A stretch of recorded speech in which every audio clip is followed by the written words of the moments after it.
सास संगत जी बड़े प्यार नाल कहना। धन निरंकार जी। सास संगत जी कैसे हैं आप सब। उम्मीद करती हूँ कि सद्गुरु माता जी की रहमतों से आप सभी बहुत ही खुश और स्वस्थ होंगे। सास संगत जी आज हाजिर हूँ फिर से एक सच्ची घटना के साथ। तो आइए आज की अनोखी साखी सुने। सास संगत जी भाई साहब अमर सिंह जी रात की संगत करने के लिए अपनी धर्म पत्नी के साथ गाड़ी में बैठे थे। गाड़ी चली, भवन का गेट खुला तो सामने एक महात्मा जिनकी शर्ट भी फटी हुई थी। दूर से ही भाई साहब अमर सिंह जी को नमस्कार किया। सास संगत जी भाई साहब अमर सिंह जी ने पूछा, कहाँ से और कैसे आए। महात्मा जी ने अपना परिचय दिया और कहा कि मेरा बेटा जिसको टीबी हो गई है वो सामने अस्पताल में दाखिल है। मैं आपके भवन पर रात बिताना चाहता हूँ, अगर आपकी आज्ञा हो तो। ये सुनकर भाई साहब अमर सिंह जी बोले कि अब तो हम सत्संग में जा रहे हैं, आप भी हमारी गाड़ी में आ जाओ, फिर वापसी में खाना भी खाना और यही आराम भी करना।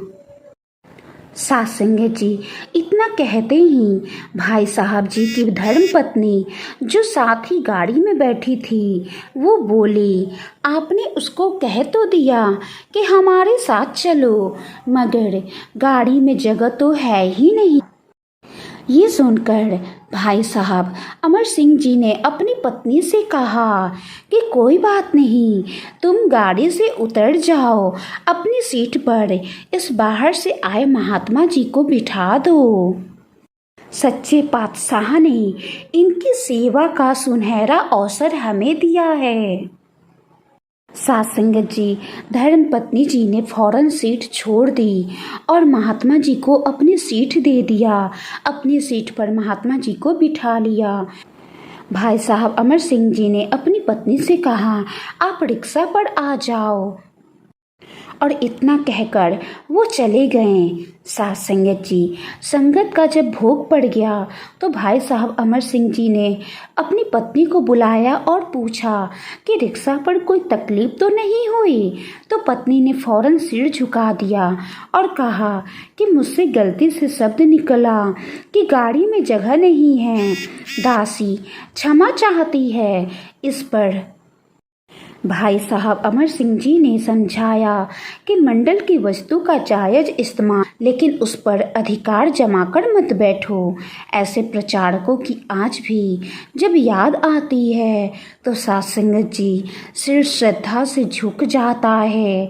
मुख से अनायास ही ये शब्द निकलते हैं कि वाह रे निरंकार, धन्य हो आप, धन्य हैं आपके सच्चे गुरु सिख, धन्य हैं आपके प्रचारक, धन्य हैं भाई साहब अमर सिंह जी की सेवा, धन्य हैं महात्मा चिमन लाल जी के जैसे सेवक जो त्याग भावना से युक्त होकर सेवा के भाव में समर्पित हूँ, भक्ति के भाव में समर्पित हूँ।